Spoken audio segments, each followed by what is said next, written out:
Welcome to the Fix List, a guide to improving your paintings by looking at other work in search of common visual problems. Today's problem is light direction, and that is to create a compelling scene that looks believable. It's so much easier if you have a strong light source that's consistent across your image. So let's look at a few examples from the CtrlPaint community. This one here suffers from kind of ambiguous lighting. You can definitely tell what it is, but it might feel a little flat to you.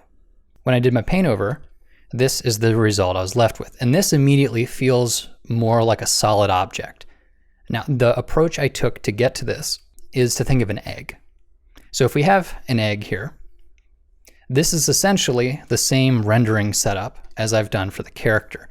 It's just a smooth object. It's very simple. You envision the direction of the light, and I also had a little rim light over here to the side. So the top of the object is going to be generally more illuminated. The bottom is going to be less illuminated. And these broad strokes are true no matter what the shape is that we're illuminating. So I'll leave my little light indicator on top as I do my paint over.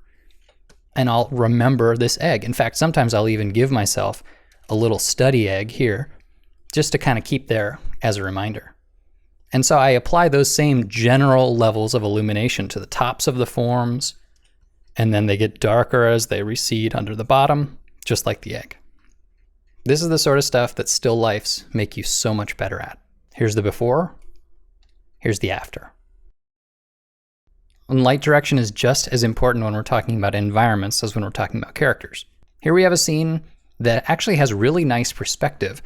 The problem is that there's really no sense of lighting. I mean, I can tell that these are glowing lights, and I can see there's a bit of a spotlight here.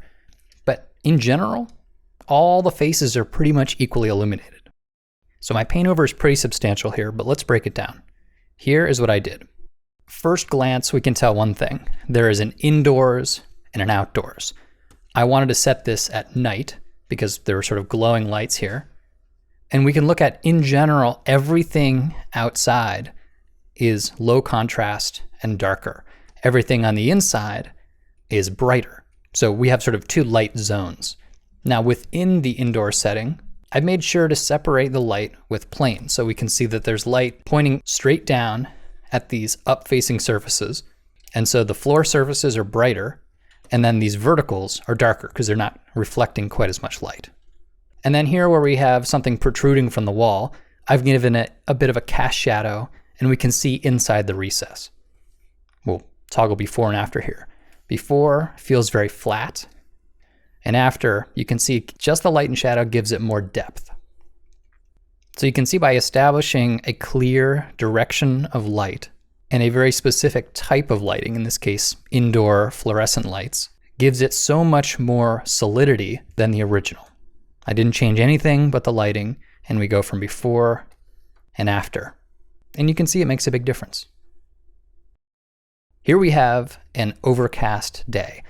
And the thing about light is that all light is not equal. When you have an overcast day, you're not going to have strong shadows.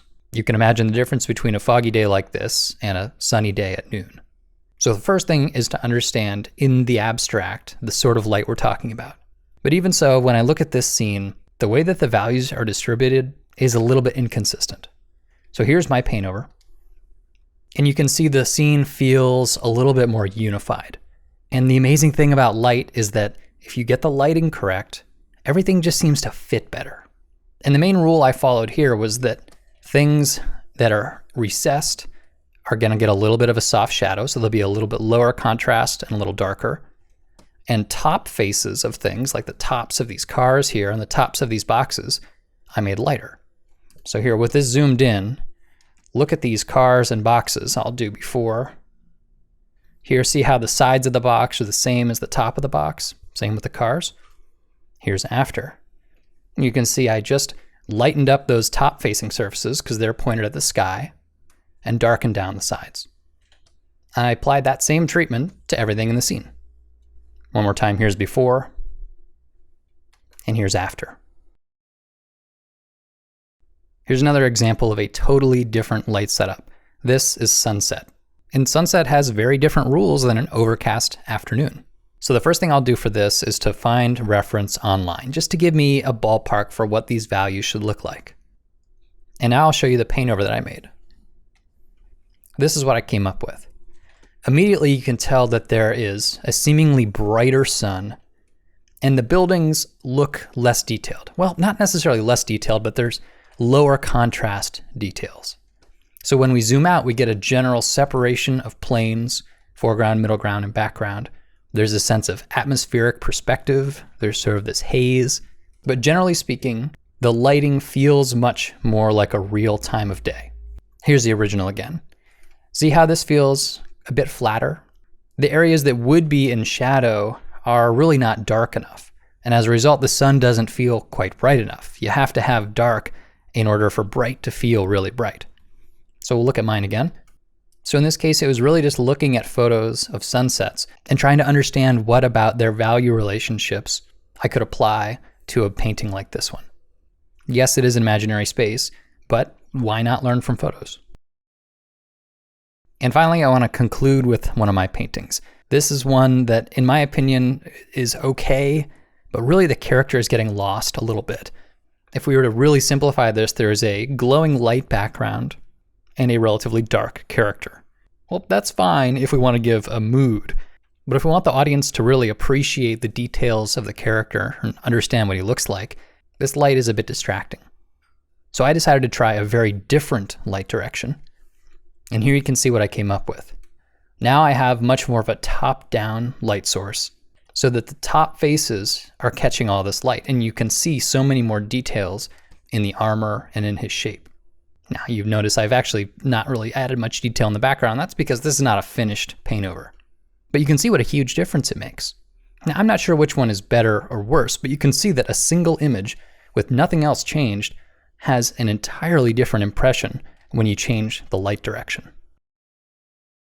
So whether we're talking about a character or an environment, having consistent and realistic lighting will improve any painting. And a great place to learn this stuff is photo studies and still life painting. And I want to thank the brave audience members that sent in their art to help with this project. It's not easy to get your work critiqued, so thanks for the help. See you in the next video.